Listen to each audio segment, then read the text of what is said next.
Il y a une volonté, pour avoir parlé avec certaines personnes à Lens, de retrouver une équipe de Lens Ouais, qui s'était un peu perdue cette saison. Retrouver une identité très forte, que ce public-là, quand il va au stade, s'approprie vraiment ses joueurs, ce qui était le cas sous Hez. Ouais. Et là, en un an, j'ai l'impression que l'héritage Hez a été globalement un petit peu mis sous le paillasson.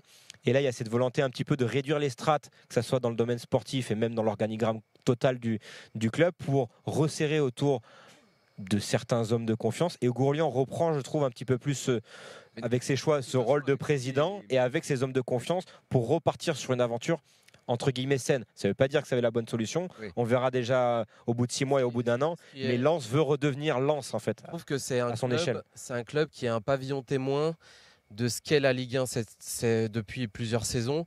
C'est-à-dire qu'ils ont quand même vécu au-dessus de leurs moyens, post-deuxième place, avec des salaires et des prix de transfert très élevés.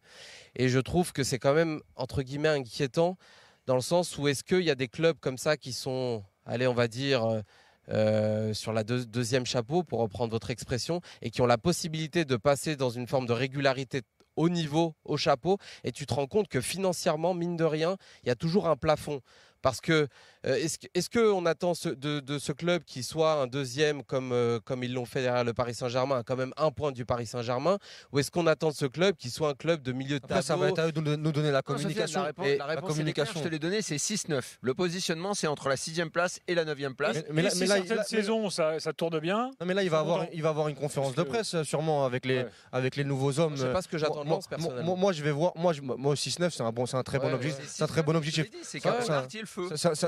À Bollard, ça envoie du jeu. Et aujourd'hui, est-ce qu'il n'y a pas une possibilité pour Lens d'aller au-delà de 6 par rapport aux autres, en fonction des circonstances? Eux, ils construisent un budget. En fait, aujourd'hui, je pense que les supporters, ils aiment bien 6. Moi, je pense, avec la crise financière qu'il y a eu, tous les clubs doivent se réinventer, définir un nouveau modèle. Qu'est-ce qu'ils sont capables de faire avec les finances qu'ils ont? En fait, à Lens, cette année, ils vont toucher 14 millions de droits télé. La dernière année d'Amazon, sans Coupe d'Europe, sans l'argent de l'Europe, ils touchaient 23. La baisse, il faut que tout le monde... Et là, ils ont plus d'Europe, donc ça veut dire que l'année prochaine, ça va être encore beaucoup moins. Donc, et dans le même temps, les masses salariales n'ont pas beaucoup baissé dans le championnat de France.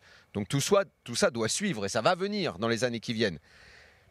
Si, quand tu diriges un club aujourd'hui, tu ne t'adaptes pas à toutes ces nouvelles conditions financières, tu vas aller dans le mur. Donc, il faut que tout le monde se réinvente et lance le nouveau modèle, c'est ça. On l'a vu en janvier. Devant, il y a des clubs qui ont plus de moyens que nous. S'il y en a un qui dérape, on lui prendra sa place. Nous, ce qu'on ne veut pas, c'est terminer au-delà de la 9e. Là, on sera en situation d'échec. 6e, on sera en réussite. Mieux que 6, c'est une embellie. Mais en tout cas, ce qu'on veut, c'est identité de jeu.